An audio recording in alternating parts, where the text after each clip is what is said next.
கம்பீர் வந்து கோச் ஆனனால தான் இந்தியா தோக்குறோமா?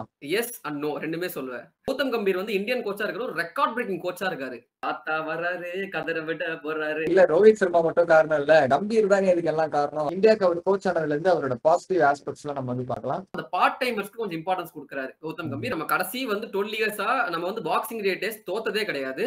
அதையும் முடிச்சு விட்டாரு கம்பீர். இதெல்லாம் சொல்லும்போது ஒரு 3 வருஷம் பண்ணிருப்பாரு போல கோச்சிங் ஸ்டிண்ட், அதுவும் கிடையாது. நம்ம வந்து கம்பீர் அஸ் இண்டிவிஜுவலா கிரிட்டிசைஸ் பண்றதும் தப்பு. ரோஹித் சர்மா அஸ் கேப்டனா இண்டிவிஜுவலா கிரிட்டிசைஸ் பண்றதும் தப்பு. கண்டிப்பா கம்பீருக்கு கிரெடிட்ஸ் இருக்கு. இல்லன்னு சொல்லல. ஆனா கம்பீர் மட்டும் தான் காரணம் அப்படின்னு சொன்னதெல்லாம் நான் ஒத்துக்கவே மாட்டேன். Hi, hello guys, you're watching Nico Timer. நான் Hari. So yes, we are back again with a controversial topic. இன்னைக்கு எதை பத்தி பார்க்க போறோம்னா, ரீசெண்ட் டேஸ்ல வந்து இந்தியா வந்து தொடர்ச்சியாக வந்து பல தோல்விகளை சந்திச்சுட்டு இருக்கிறதுனால இதுக்கெல்லாம் காரணம் ரோஹித் சர்மாவோட கேப்டன்சின்ற மாதிரியும் நிறைய டாக்ஸ் போகுது. அதுக்கு அப்படியே ஆப்போசிட் சைட்ல வந்து இல்ல ரோஹித் சர்மா மட்டும் காரணம் இல்ல, கம்பீரோட கோச்சிங்கும் தான் இது காரணம், கம்பீர் தாங்க இதுக்கெல்லாம் காரணம் அப்படின்னு சொல்லிட்டு பயங்கரமா அடிச்சிட்டு இருக்காங்க சோசியல் மீடியால போட்டு.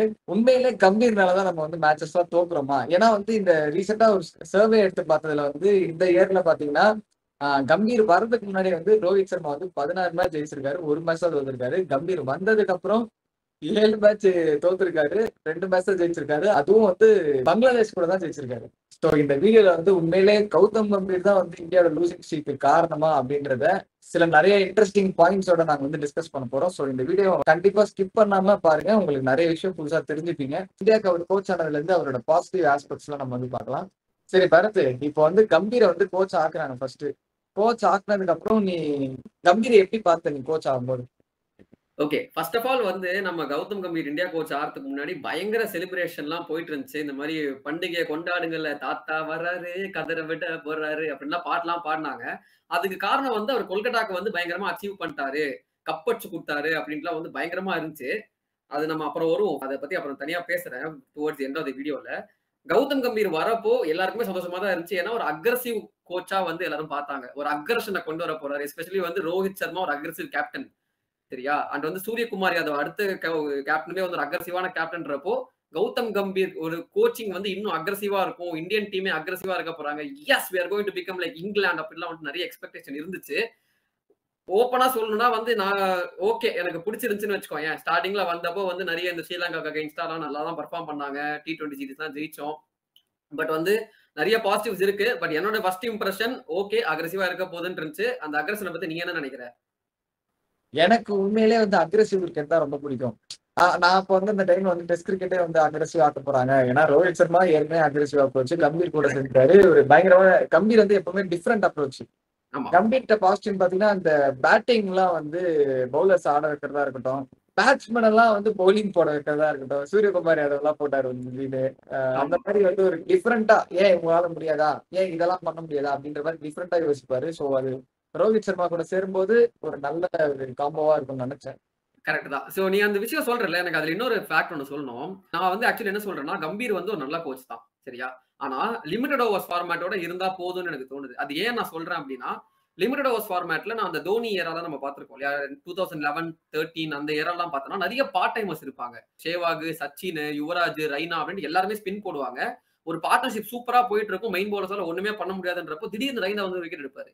திடீர்னு சச்சின் வந்து விக்கெட் எடுப்பாரு. அந்த மாரி ஒரு பார்ட் டைமர்ஸ் வந்து 2015க்கு அப்புறம் நம்ம டீம்ல இல்லையோன்னு எனக்கு தோணுச்சு. நீ எடுத்து பார்த்தனா நம்ம ஒரு 5 பவுலர்ஸோட போவோம். அந்த ஒரு ஆல்ரவுண்டர் ஒருத்தர் இருப்பாரு. அவ்வளவுதான் இருக்குமே தவிர, நம்ம வந்து எக்ஸ்ட்ராவா வந்து எந்த ஸ்பின் பவுலர்ஸுமே எடுத்துட்டு போ மாட்டோம். இன்ஃபாக்ட் நம்ம 4 விக்கெட் கீப்பர்ஸோடலாம் போவோம் சில மேட்ச்ல. சரியா? சோ அங்க பார்ட் டைமர்ஸ்க்கு வேலையே இருக்காத மாரி இருந்துச்சு. அப்படி இருந்த டைம்ல நீ சொல்ற மாரி திடீர்னு சூரியகுமார் வந்து கடைசியில டெத் ஓவர்ஸ் போடுறாரு. ரிங்கு சிங் வந்து ஒரு மேட்ச் டெத் ஓவர்ஸ்ல போட்டு ஜெயிச்சு குடுக்குறாரு. இந்த மாரிலாம் வந்து எக்ஸ்பெரிமென்ட் பண்ணாரு கௌதம் கம்பீர். அண்ட் ரியான் பராக்கு ஓவர் கிடைச்சது. அபிஷேக் சர்மாக்கு ஓவர் கிடைச்சதுன்றப்போ அந்த பார்ட் டைமர்ஸ்க்கு கொஞ்சம் இம்பார்ட்டன்ஸ் குடுக்குறாரு கௌதம் கம்பீர். அது என்ன பொறுத்தவரைக்கும் ஒரு நல்ல விஷயம். It's getting me back to the nostalgic days. அந்த டைம்ல அப்படிதானே இருந்தோம். பவுலிங் போட்ட டைம் ஞாபகம் வருது. இப்ப இந்த பார்ட் டைமர்ஸ் யூஸ் பண்ணது எப்படி ஒரு அட்வான்டேஜோ, அதே மாரி கௌதம் கம்பீரோட கோச்சிங் ஸ்டிண்ட்ல வந்து அவர் கம்பீர் மட்டும் வரல. அவர் கூட வந்து அந்த கொல்கட்டால இருந்து ஒரு 3 பேர அழைச்சுட்டு வந்தாரு. கரெக்ட்டா? மார்னே மார்க்கல், டொஸ்காட்டே அண்ட் வந்து அபிஷேக் நாயர். இப்ப இந்த மார்னே மார்க்கல், ரெய்டன் டொஸ்காட்டோட என்ன அட்வான்டேஜ்னா, நம்மளுக்கு ரொம்ப வருஷம் கழிச்சு ஒரு ஃபாரினர்ஸ் வந்து ஒரு பேக் எண்ட் ஸ்டாஃபா இருக்காங்க. இதனால வந்து நெறைய பிளேயர்ஸ்க்கு அட்வான்டேஜ். இப்போ சிராஜா இருக்கட்டும், ஆகாஷ் தீப்பா இருக்கட்டும், அர்ஷித் ராணா இவங்களுக்கெல்லாம் ஒரு மார்னே மார்க்கல் வந்து ஒரு ஃபாஸ்ட் பவுலிங் கோச்சா இருந்தாருன்னு வச்சுக்கோங்க, எவ்வளவு அட்வான்டேஜா இருக்கும். நம்ம சவுத் ஆப்பிரிக்காவுக்கு போகும்போது அதோட இதுவுமே வந்து நம்மளுக்கு தெரியும். கரெக்ட்டா ஒரு இன்சைட்ஸ் குடுப்பாரு, இன்புட்ஸ் குடுப்பாருன்றப்போ, இது ஒரு பெரிய அட்வான்டேஜா நான் பார்த்தேன் அந்த டைம்ல. அபிஷேக் நாயர் பத்தி ஆஃப் கோர்ஸ் எல்லாருக்குமே தெரியும். ஒரு நல்ல மென்டார், நல்ல கோச். சோ அப்படியே அந்த கொல்கட்டா சிஸ்டம் அப்படியே காப்பி பேஸ்ட் பண்ண மாரி ஒரு சிஸ்டம் இருந்துச்சு. பாசிட்டிவா இதுதான் நான் வந்து பாசிட்டிவா இனிஷியலா நான் பார்த்தேன். ஓகே. இப்போ சொல்லு. கம்பீர் வந்து கோச் ஆனதுனால தான் இந்தியா தோக்குறோமா? எஸ் அண்ட் நோ 2மே சொல்லுவேன். ஓகே. எஸ்ன்றது நான் ஏன் சொல்றேன்னா, first of all Gautam Gambhir வந்து இந்தியன் கோச்சா இருக்கிற ஒரு ரெக்கார்ட் பிரேக்கிங் கோச்சா இருக்காரு. சரியா? ரெக்கார்ட் பிரேக்கிங் அது இல்லடா. நான் என்ன கேட்கிறேன், இது நெகட்டிவா இப்ப ஃபாலோ ஆகுது. அதுதான் வரேன். நெகட்டிவா தான் ரெக்கார்ட் பிரேக்கிங்கா இருக்காரு. இப்போ வந்து நம்ம ஃபர்ஸ்ட் ஆஃப் ஆல் ஸ்ரீலங்கால ஆஃப்டர் 26 இயர்ஸ் நம்ம ஒரு பைலேட்டரல் சீரிஸ் தோக்குறோம். ஸ்ரீலங்காக்கு அகைன்ஸ்டா. சரியா? ஃபர்ஸ்ட். 2வது வந்து ஹோம் மேட்சஸ்ல நம்ம எனக்கு தெரிஞ்சு 50க்கு கீழ ஆல் அவுட் ஆனதே கிடையாது. ஃபார் தி ஃபர்ஸ்ட் டைம் நம்ம ஆகுறோம். அதே மாரி நியூசிலாந்துக்கு அகைன்ஸ்டா நம்ம வந்து ஒயிட் வாஷ் ஆறோம் ஹோம்ல. ஐ திங்க் அதுவுமே வந்து ஃபார் தி ஃபர்ஸ்ட் டைம். நம்ம அந்த மாரி ஒயிட் வாஷ் ஆனதே இல்ல ஹோம்ல. அது மட்டும் இல்லாம பார்டர் கவாஸ்கர் டிராஃபில நம்ம கடைசி வந்து 12 இயர்ஸா நம்ம வந்து பாக்ஸிங் டே டெஸ்ட் தோத்ததே கிடையாது. அதையும் முடிச்சு விட்டாரு கம்பீர். அது இல்லாம ஜடேஜா வந்து ஆஸ்திரேலியால விளையாடி ஒரு மேட்ச் கூட தோத்தது இல்லையா? கரெக்ட். ஆமா. அதையும் முடிச்சு விட்டாரு. இதெல்லாம் சொல்லும்போது ஒரு 3 வருஷம் பண்ணிருப்பாரு போல கோச்சிங் ஸ்டிண்ட். அதுவும் கிடையாது. தலைவன் வந்து 6 மந்த்ஸ் கூட ஆவல. முழுசா கூட கம்ப்ளீட் ஆவல. அதுக்குள்ளேயே வந்து இவ்வளவு குருமா பண்ணி வச்சிருக்காரு. இதெல்லாம் வந்து நெகட்டிவ் ஆஸ்பெக்ட்ஸ். நான் ஏன் வந்து நோ அப்படின்னு சொன்னேன் அப்படின்னு ரீசன் வந்து, இப்போ கம்பீர் இவ்வளவு நெகட்டிவா பேசுறோம்ல. ஆனா நீ பார்த்தனா, கம்பீர் வந்து சூரியகுமார் யாதவ வச்சு ஜெயிச்சாரு. T20 against Sri Lanka. அதே ஸ்ரீலங்காவோட 3-0 ஜெயிச்சாரு. பும்ராவ வச்சு இதே ஆஸ்திரேலியாக்கு அகைன்ஸ்டா ஃபர்ஸ்ட் மேட்ச் ஜெயிச்சாரு. சரியா? அப்படி இருக்கும்போது எனக்கு என்ன தோணுதுன்னா, நம்ம வந்து கம்பீர் அஸ் எ இண்டிவிஜுவலா கிரிட்டிசைஸ் பண்றதும் தப்பு. ரோஹித் சர்மா அஸ் எ கேப்டனா இண்டிவிஜுவலா கிரிட்டிசைஸ் பண்றதும் தப்பு. ஏன்னா அவரும் ப்ரூவ் பண்ணியிருக்காரு இதுக்கு முன்னாடின்றப்போ, எனக்கு ஏதோ அவங்க காம்பினேஷன்ல ஏதோ பிரச்சனையோ, ரோஹித் அண்ட் கம்பீர் டுகெதர் ஏதோ ஒரு ப்ராப்ளம் இருக்கு. அத சார்ட் அவுட் பண்ணா இந்தியாக்கு பெட்டரா இருக்கும்னு எனக்கு தோணுது. நீ என்ன நினைக்கிற அத பத்தி? இத பத்தி நான் பெர்சனலா சொல்லணும்னா, லைக் வந்து ரோஹித் சர்மா வந்து முன்னாடி ஒரு வின்னிங் ஸ்ட்ரீக்ல இருக்க ஒரு கேப்டன் தான். டெஸ்ட்லயுமே ஒரு டீசென்டான ரெக்கார்ட் வச்சுட்டு அப்படிதான் இருந்தாரு. அதுக்கப்புறம் பாத்தீங்கன்னா, லிமிடெட் ஓவர்ஸ் கேம்ல வந்து பயங்கரமான ரெக்கார்டு ரோஹித் சர்மா. T20லயே பெஸ்ட் கேப்டன் அவர்தான். ரோஹித் சர்மா தான். சோ அந்த மாதிரி ஒரு ரெக்கார்ட் வச்சுட்டு டெஸ்ட்ல வந்து தோக்கலாம். ஆனா இந்த மாதிரி ஒரு லாஸ் வந்து எனக்கு தெரிஞ்சு ரோஹித் சர்மாவும் தாண்டி ஒரு டீம் செலக்ஷன்ல ஒரு வேற ஏதாவது ஒரு விஷயம் இன்ஃப்ளூயன்ஸ் ஆயிருக்குமோ, அதுக்கு காரணம் வந்து கம்பீரா அப்படி இருக்குமோ அப்படின்ற மாதிரி எனக்கு சின்னதா தோணுது. அதுல இருக்கலாம். கேகேஆர் நீங்க சொல்லியிருந்த முன்னாடி கேகேஆர்ல ஏதோ கான்ட்ரவர்சி மாதிரி சொல்லியிருந்தேன். என்னாச்சு? அதுதான் கான்ட்ரோவர்சி இல்ல. இப்ப நெறைய பேர் வந்து கம்பீர் ஃபர்ஸ்ட் வரப்போ பயங்கரமா சொன்னாங்கல்ல. கொல்கத்தா வந்து ஜெயிச்சதுக்கு காரணமே கம்பீர் தான் அப்படி இப்படின்ட்டு நான் சத்தியமா அத ஒத்துக்கவே மாட்டேன். ஃபர்ஸ்ட் ஆஃப் ஆல் நெறைய பேருக்கு ஒரு கிளாரிஃபிகேஷன் குடுத்துக்கிறேன். அது ஒரு ரெமினிசன்ஸ் மாரி தான். கம்பீர் வந்து அங்க கோச்சே கிடையாதுங்க. அவர் வந்து ஒரு மென்டாரா தான் இருந்தாரு. அங்க மட்டும் இல்ல, லக்னோலயும் ஒரு மென்டாரா தான் இருந்தாரு. சரிங்களா? ஆனா வந்து ஏன் கம்பீர வந்து பாராட்டுனாங்க அப்டின்னா, கம்பீரோட 2, 3 அப்ரோச்சஸ் நல்லா இருந்துச்சு. ஃபார் எக்ஸாம்பிள் சுனில் நரேன வந்து ஓப்பனிங் இறக்குறதா இருக்கட்டும். அந்த மாரி சில விஷயங்கள் நல்லா இருந்துச்சு. சரிங்களா? ஆனா வந்து கம்பீர் தான் காரணம்னு நான் கண்டிப்பா சொல்ல மாட்டேன். ஏன்னா சந்திரகாந்த் பண்டிட்ன்னு ஒரு கோச் அங்க இருந்தாரு. அவருக்கு கொஞ்சமாச்சும் ரெஸ்பெக்ட் குடுங்கப்பா. கொஞ்சமாச்சும் அந்த கிரெடிட்ஸ் குடுங்கப்பா. கிரெடிட். ஏன்னா அவர் தான் டீம் எடுத்தாரு. சரியா? அந்த அவரோட ஐடியாலஜி தான் அந்த டீம் ஃபுல்லாவே. அண்ட் டொமஸ்டிக் ஃபாலோ பண்ற எல்லாருக்கும் தெரியும். How amazing Chandrakant Pandit as a coach is. ஒண்ணுமே இல்ல அந்த மத்திய பிரதேஷ் டீம ரஞ்சி டிராஃபி அடிக்க வச்சாரு. சரியா? அவர் ஒரு செம்மையான கோச். அவர் ஐடியாலஜில எடுத்த டீம கம்பீர் வந்து கொஞ்சம் பாலிஷ் பண்ணாரு. கண்டிப்பா கம்பீருக்கு கிரெடிட்ஸ் இருக்கு. இல்லன்னு சொல்லல. ஆனா கம்பீர் மட்டும் தான் காரணம் அப்படின்னு சொன்னதெல்லாம் நான் ஒத்துக்கவே மாட்டேன். இது அதே மேட்டரா இல்ல வேர்ல்டு கப்ல ஜெயிச்சதுக்கு டோனி தான் காரணம் இல்ல எல்லாருமே காரணம் நிறைய பேர் பண்ணாங்க. அந்த மாதிரி கம்பீருக்கு வந்து ஒரு கிரெடிட் ஸ்டீலரா அவர் எடுத்துக்கல. ஆனா அந்த மாதிரி போற்றே ஆகல. கரெக்ட். ஆமா. நான் அதுதான் வந்து இனிஷியலா சொல்லணும்னு நெனச்சேன். லக்னோலயும் அதுதான் பண்ணாரு. அஸ் எ மென்டாரா he did a good job. But வந்து டக்குன்னு தூக்கி தூக்கி குடுத்துட்டாங்களோ! ஒரு ஒரு பேசிக்கா ஒரு சின்ன இந்த விஐபி படத்த சொல்லுவாங்கல்ல. ஃபர்ஸ்ட் பல்லாங்குழி விளையாடணும். அப்புறம் பாண்டி விளையாடணும். டைரக்ட்டா WWE ஆடணும்னு நெனச்சா எப்படின்னுவாங்கல்ல. அந்த மாரி ஒரு சின்ன சின்ன டீமா வந்து கோச் பண்ணிட்டு ஐபிஎல்ல ஒரு டீம் கோச் பண்ணிட்டு அதுக்கப்புறம் கோச்சிங் குடுத்திருந்திருக்கலாமோன்னு தோணுச்சு. அதான் சொல்ல வந்தேன். சரி, ஓகே. நம்ம வந்து பாசிட்டிவ்ஸும் பேசணும், நெகட்டிவ்ஸும் பேசணும். என்னதான் வந்து நம்ம நெகட்டிவ்ஸ் இவ்வளவு சொன்னாலுமே வந்து எனக்கு ஃபர்ஸ்ட் எடுத்தோனே கம்பீரோட அக்ரெசிவ் அப்ரோச், அந்த aggressive mindset, different thinking, பேட்ஸ்மேனை பவுலரா யூஸ் பண்றது, பவுலரை பேட்ஸ்மேனா யூஸ் பண்றது, அந்த பாயிண்ட்ஸ் எல்லாம் நல்லா இருந்துச்சு. ஆக்சுவலி கம்பீரோட பாசிட்டிவ் ஆஸ்பெக்ட்ஸ் தான். ஆனா எனக்கு என்ன பொறுத்த வரைக்கும் பார்க்கும்போது வந்து அந்த பேட்ஸ்மேனா பவுலரா அந்த ஆஸ்பெக்ட் வந்து நம்ம லிமிடெட் ஓவர்ஸ்ல வந்து பயங்கரமா யூஸ்ஃபுல்லா இருக்குமே தவிர்த்து டெஸ்ட் மேட்ச்ல there is nothing to do with it. But உதவலாம்.